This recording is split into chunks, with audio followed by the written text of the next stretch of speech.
विश्व एक परिवार है और फिर चाहे योग हो या गीत संगीत, ये विश्व को जोड़ता है। उल्लेखनीय है कि 21 जून अंतर्राष्ट्रीय योग दिवस तो है ही, साथ ही अंतर्राष्ट्रीय संगीत दिवस भी है।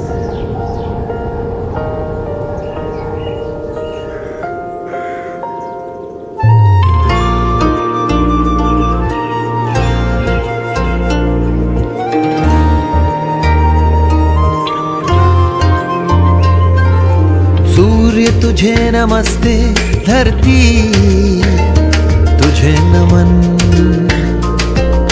शुक्रिया वायु तेरा, धन्यवाद गगन, कोश कोश का अभिनंदन, श्वास श्वास में हो चंदन। विश्व एक परिवार ने योग को किया है वंदन। विश्व एक परिवार ने योग को किया है वंदन।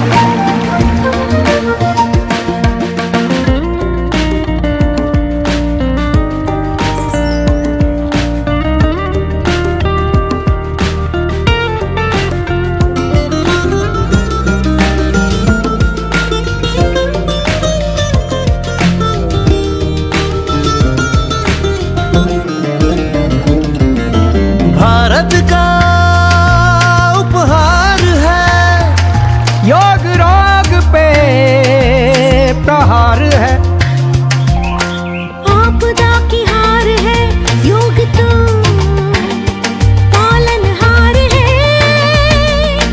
देश देश का पथ दर्शन, अंतर मन का नव सर्जन।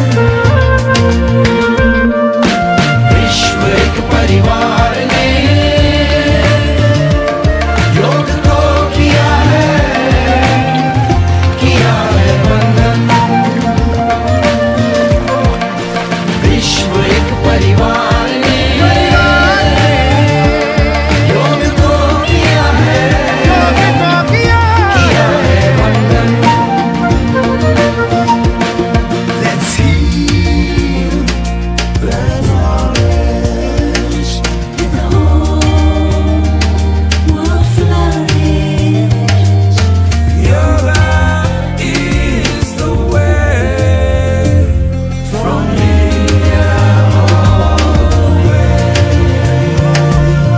उम्मीदें ना दी टूटने, आशाएं ना दी छूटने, वृक्ष की तरह रहे अटल, योग ने ना दिया झुकने। प्राण प्राण का ये बंधन, जीव जीव में स्पंदन। विश्व एक परिवार ने योग को किया है वंदन। विश्व एक परिवार ने योग को किया है वंदन। विश्व एक परिवार ने योग को किया है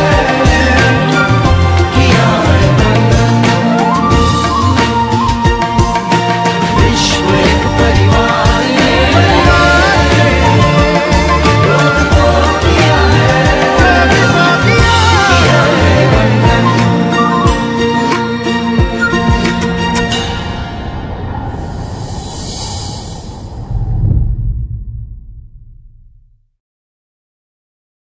अभी जो विश्व एक परिवार है बात कही गई, हमारे तो परंपरा में हमेशा से कहा गया वसुदेव कुटुंबकम, यानी पूरे विश्व को हम अपना परिवार मानते हैं। और जब हम बात करते हैं माननीय प्रधानमंत्री श्री नरेंद्र मोदी जी की, तो उन्हें तो पूरा विश्व युग पुरुष के रूप में, युग दृष्टा के रूप में सम्मान करता है। उनको सुनने के लिए सदा सदा सब लोग उत्सुक रहते हैं।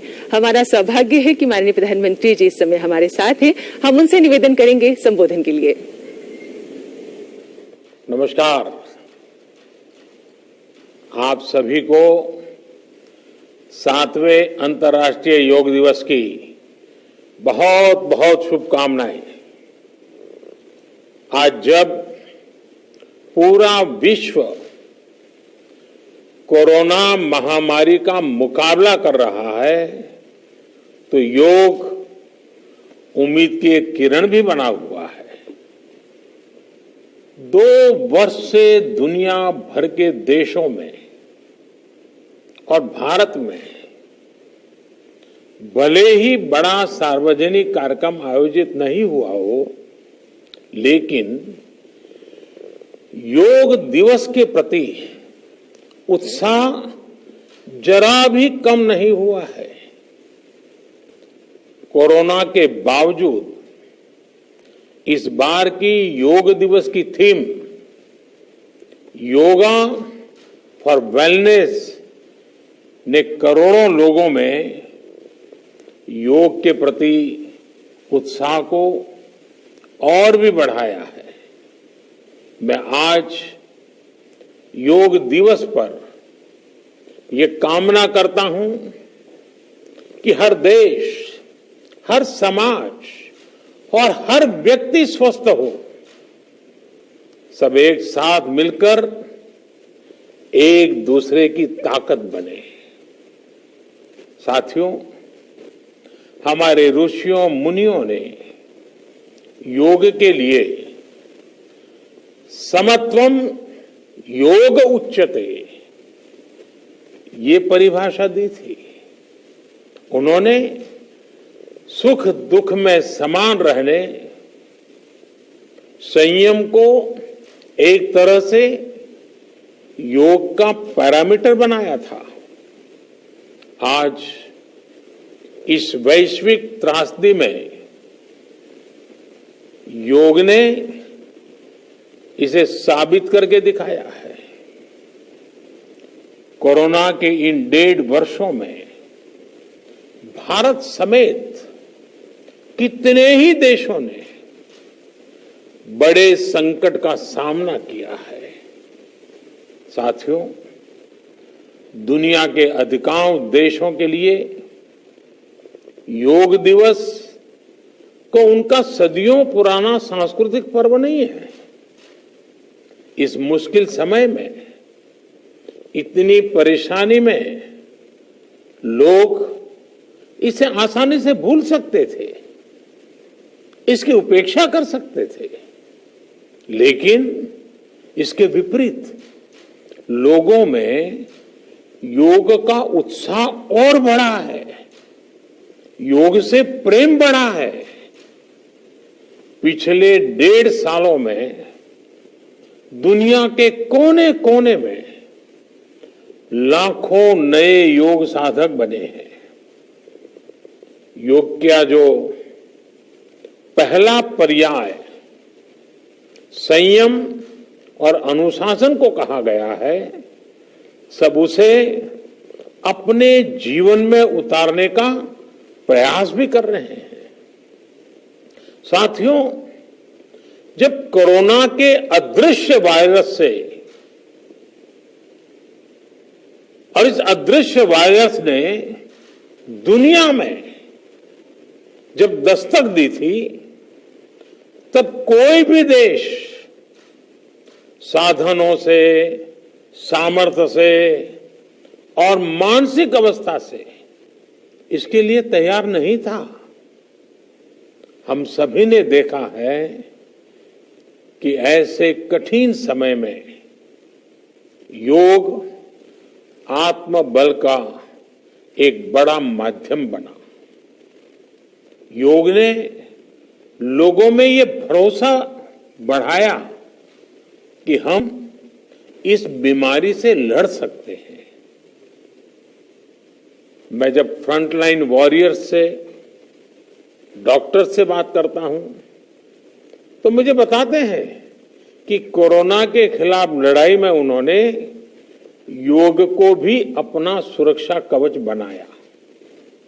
डॉक्टरों ने योग से खुद को भी मजबूत किया और अपने मरीजों को जल्दी स्वस्थ करने में इसका उपयोग भी किया और आज अस्पतालों से ऐसी कितनी तस्वीरें आती हैं जहां डॉक्टर्स, नर्सेस मरीजों को योग सिखा रहे हैं, तो कहीं मरीज अपना अनुभव साझा कर रहे हैं।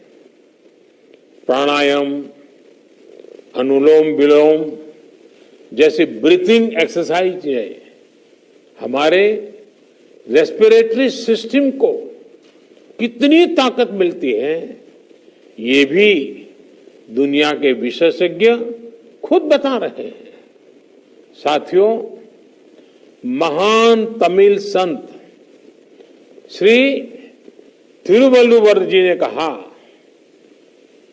नोई नाडी नोई मुद्दल नाडी हदु तनिकुम वायनाड़ी वाय पच्चयल, अर्थात अगर कोई बीमारी है तो उसे डायग्नोज करो, उसकी जड़ तक जाओ, बीमारी की वजह क्या है ये पता करो, फिर उसका इलाज सुनिश्चित करो। योग यही रास्ता दिखाता है। आज मेडिकल साइंस भी उपचार के साथ साथ हीलिंग पर भी उतना ही बल देता है और योग हीलिंग प्रोसेस में उपकारक है। मुझे संतोष है कि आज योग के इस पहलू पर दुनिया भर में के विशेषज्ञ अनेक प्रकार के साइंटिफिक रिसर्च भी कर रहे हैं, उस पर काम कर रहे हैं। साथियों, कोरोना काल में योग से हमारे शरीर को होने वाले फायदों पर, हमारी इम्यूनिटी पर पड़ने वाले सकारात्मक प्रभावों पर कई स्टडीज हो रही है। आजकल हम देखते हैं कई स्कूलों में ऑनलाइन क्लासेस की शुरुआत में 10-15 मिनट बच्चों को योग प्राणायाम कराया जा रहा है। ये कोरोना से मुकाबले के लिए भी बच्चों की शारीरिक रूप में तैयारी कर रहा है। साथियों, भारत के ऋषियों ने हमें सिखाया है, व्यायामात लभते स्वास्थ्यम, दीर्घ आयुषम बलम सुखम, आरोग्यम परमम भाग्यम, स्वास्थ्यम सर्वार्थ साधनम। अर्थात योग व्यायाम से हमें अच्छा स्वास्थ्य मिलता है, सामर्थ्य मिलता है और लंबा सुखी जीवन मिलता है।